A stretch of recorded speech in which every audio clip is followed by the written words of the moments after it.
शुरू करते हैं। बीएड सेकंड सेम, विषय है आईसीटी, शैक्षिक तकनीकी एवं आईसीटी।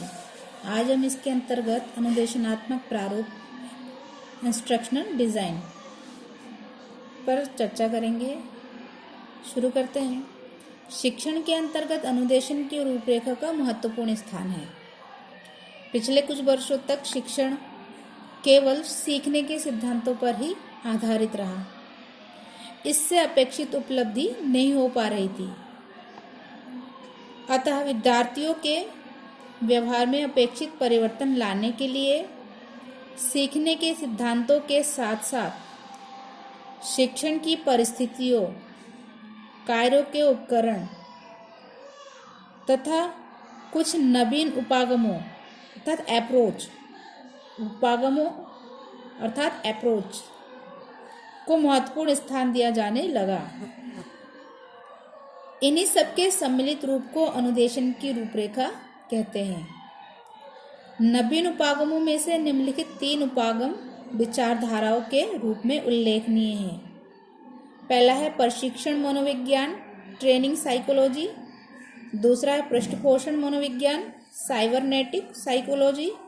और तीसरा है प्रणाली विश्लेषण, सिस्टम एनालिसिस। प्रणाली विश्लेषण क्या है? प्रशिक्षण विश्लेषण क्या है? Training psychology. प्रशिक्षण मनोविज्ञान शिक्षण और सीखने की एक महत्वपूर्ण विधि है। इसका विकास प्रशिक्षण की जटिल समस्याओं और परिस्थितियों पर किए गए शोध कार्यों के परिणाम स्वरूप हुआ।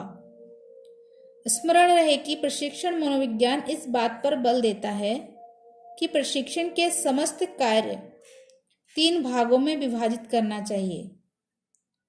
पहला है क्रिया की रूपरेखा तैयार करना, दूसरा कार्य विश्लेषण करना और तीसरा है कार्य तत्वों को ऐसे क्रम में रखना कि अपेक्षित उद्देश्य प्राप्त हो जाए, अर्थात सीक्वेंस में रखना।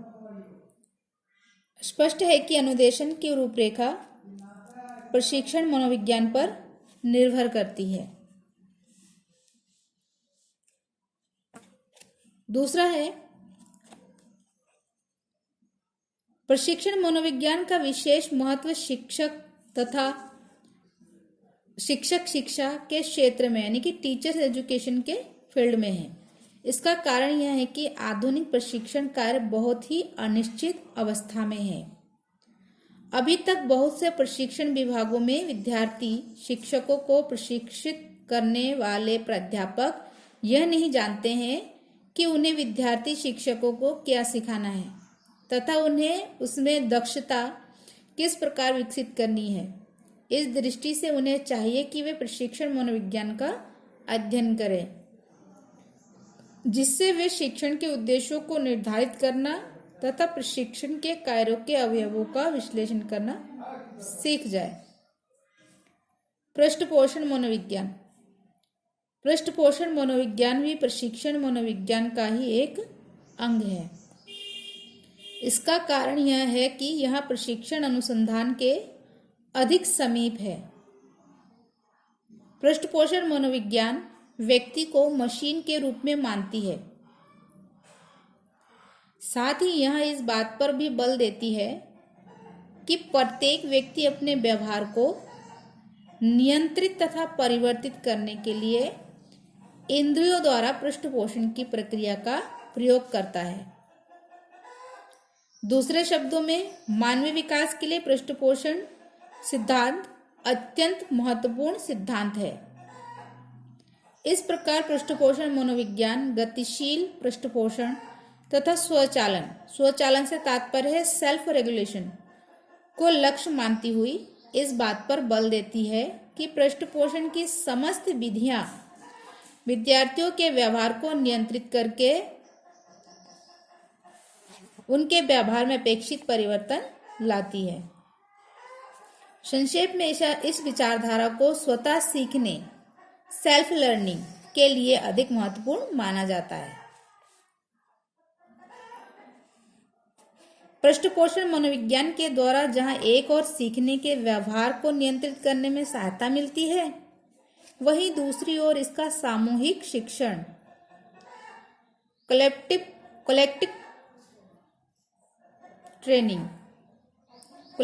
ट्रेनिंग की अपेक्षा व्यक्तिगत शिक्षण इंडिविजुअल ट्रेनिंग में विशेष महत्व है। अविक्रमित अनुदेशन प्रोग्रामेड इंस्ट्रक्शन इसका सबसे उपयुक्त उदाहरण है। प्रणाली विश्लेषण प्रणाली का संबंध किसी पूर्ण क्रम की ऐसी व्यवस्था से होता है जिसमें विभिन्न अंगों का आपस में तथा पूर्ण से अंतर संबंध बना रहता है। अनविन महोदय के शब्दों में एक प्रणाली विभिन्न अंगों का वह योग है जो स्वतंत्र तथा सामूहिक रूप से एक प्रणाली विभिन्न अंगों का वह योग है जो स्वतंत्र तथा सामूहिक रूप से कार्य करते हुए अपनी आवश्यकताओं पर आधारित वांछित परिणामों को प्राप्त कर सके। प्रणाली विश्लेषण के 3 भाग होते हैं: उद्देश्य पर्पस, प्रक्रिया प्रोसेस तथा पाठ्यवस्तु यानी कंटेंट। उद्देश्य यह बताता है कि इनमें क्या करना है, प्रक्रिया के अंतर्गत विभिन्न क्रियाओं को सम्मिलित किया जाता है तथा पाठ्यवस्तु का संबंध प्रणाली के उप अंगों से होता है। वस्तुतः प्रणाली एक समस्या समाधान प्रक्रिया है जिनमें प्रबंध की आवश्यकताओं का निदान करके समस्या के समाधान हेतु किसी उपयुक्त विधि का प्रयोग करते हुए अंत में मूल्यांकन किया जाता है।